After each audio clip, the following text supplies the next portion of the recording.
This is a little video of a Dyna Glo portable propane heater. It's a 7,500 to 10,000 BTU, depends on which way you set it. It runs on the little 1-pound propane cylinders, or if you want to, you can buy the filter and the propane hose to connect it to a 20-pound. I just bought this, haven't even used it, and what I'm going to do, I'm going to use it in my little home studio, and I'm hoping that it'll heat it up. My studio is it's really small. It's 8 by 16 feet. It's really well insulated, and the reason I bought it is so that I never heat it unless I use it. So what I'm going to do, I'm going to use this heater to try to bring the temperature up real fast to say about 60, and then in the meantime I'm going to have this kerosene heater, 25,000 kerosene heater, 25,000 BTU kerosene heater. It's in another room on the front of the shed, so I've got 2 rooms in the shed, and this is what heats my shed up, and it does a really good job. But it takes, you know, if it's 20 degrees outside, it takes a half hour to an hour before I can feel the heat in the back room. So what I'm going to do is use this little heater here. It's the little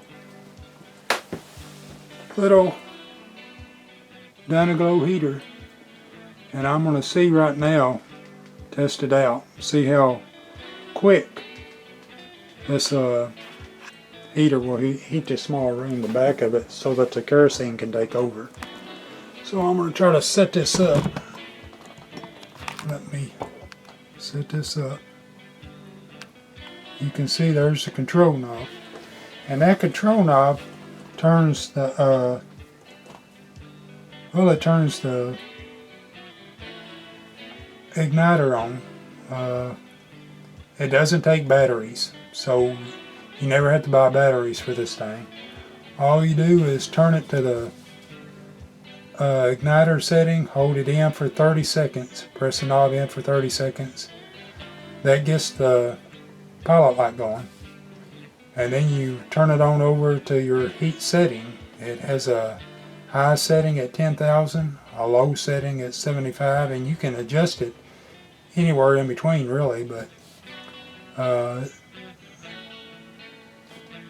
so now I'm going to go ahead and turn it on, and we'll see if how this thing works.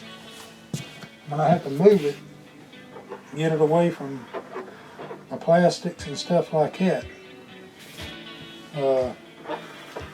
Let me show you. You open this up. Let me see if I got that on camera first.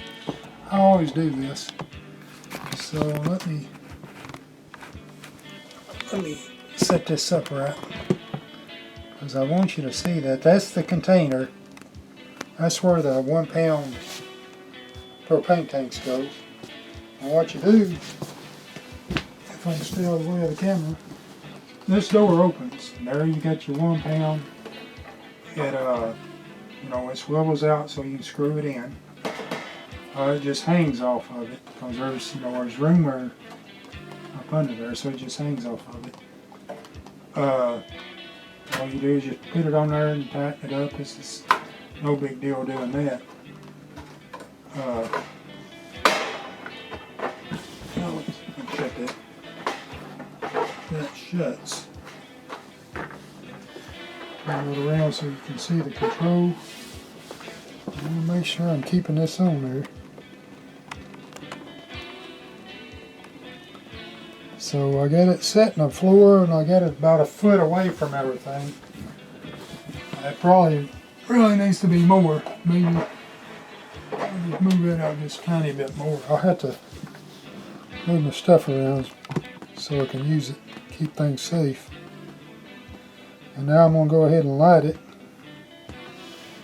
We'll see how this thing heats. Right now, I've got a thermometer up and it says it's about 60 degrees, which is pretty warm in here. So I'm just trying to test this thing out really. It's kind of a rainy day, a wet day. But it's 60 degrees in here. I'm going to see if I can raise how fast I can raise it. 10 degrees. Going to turn that in. Okay, the pilot light didn't light that first time. Okay, the second time it lit. You got to hold this button in for 30 seconds. So I'm going to count off 30 seconds.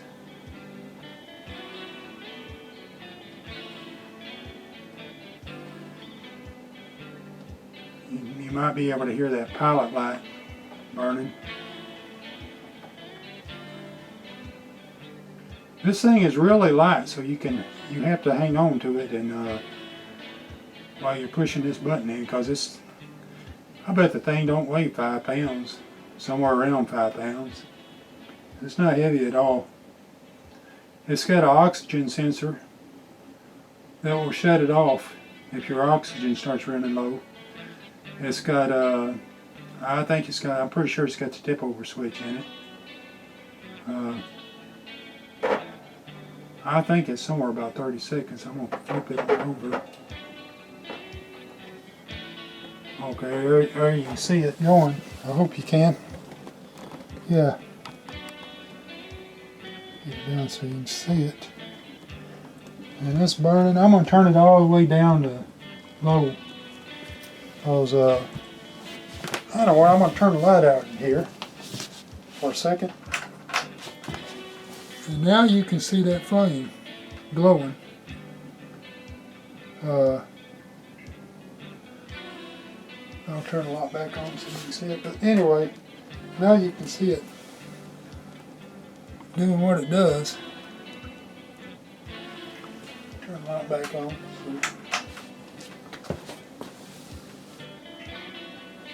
We'll see how good this thing does. It's on 60 degrees. I want to raise it, see how fast it comes up to 10.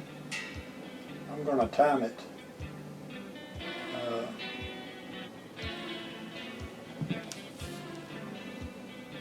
And we'll see how good this thing does. I'll tell you what, I'm going to stop the camera and then I'll come back on in a second and I'll let you know how long it took to raise it up 10 degrees. Of course, it's fairly warm, 60 degrees. I'm going to get it up to 70 and we'll see how long it takes. So, be back in a second. Okay, one thing I need to let you know, I actually had the heater turned to 10,000 BTU, that's wide open, instead of 7,500. It heated my room. It raised the temperature in the room 10 degrees in 15 minutes. And that's heating a well-insulated room that's 8 by 16 feet, which is really small. But 10 degrees in 15 minutes, that's pretty good. That's what I'm hoping it would do. Of course, when it gets colder, it might not do as well. Just so you know, this heater here, this heater is, it says it's safe for indoor home use. It says it'll burn a 1 pound in 2.7 to 3.2 hours. It'll burn a 20 pound cylinder 45 to 58 hours. That's not bad. Of course, if you do that, you're going to have to buy the hose and the fuel filter, because you can't put a 20 pound cylinder on a small heater like that without the filter to cut down the pressure. But anyway, and this camera's giving me trouble. But anyway, this is a Dyna Glo heat around 360, and I think it's going to work out for me pretty good. Anyway, that's my little video. I appreciate you watching.